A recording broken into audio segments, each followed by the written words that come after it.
one more teaser video. This one's on surnames, so this is more about things to come,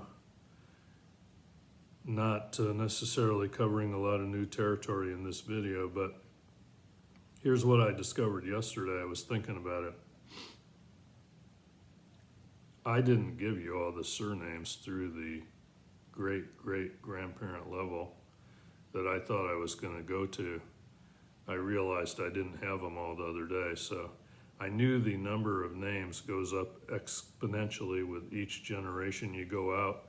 I think I mentioned before, if you go back about, I think it's 10 or 11 generations, you get to 4,000 grandparents, and that's crazy, right? So Family Search used to send me, and still does send me, all these hints on these great-great-great-great-great-great-grandparents going all the way back to like 8 generations or something. And I'm never gonna get to any of those people. It's just crazy. That'd be thousands of people ago. And then I figured out I must be missing some surnames. I gave you several, but it turns out if you go back to the great-great-grandparent level, it's 16 pairs of, or 16 individuals, I'm sorry, 8 pairs. And then if you go back just to great-grandparent, it's 8 people, 4 pairs. And then of course you have 4 grandparents, 2 pairs. So it just doubles every time. That's how it gets to thousands of people when you go back more than 10 generations, doubling each time. So I figured out that there are about 16 surnames and 28 individual people that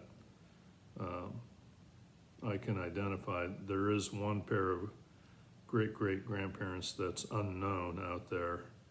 So I guess that would take it to 30. I don't know exactly how the number of people doesn't add up exactly versus the number of surnames. But anyway, it's something like that. It's definitely 16 individuals or 8 pairs of great-great-grandparents. So that meant that I had to be missing some surnames that I gave you. So I gave you several before, but here's what I have now. Mom's side is Geiger, Richards, Newton, although her name could have been Austin, not sure, Palmer, Woodworth, Atkinson, Potee, P-O-T-E-E, and unknown, pair of great-great-grandparents. So those are including a couple names I might not have mentioned before.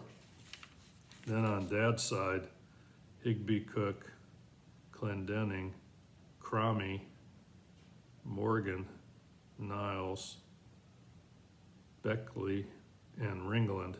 So there's a few new names that I didn't give you before.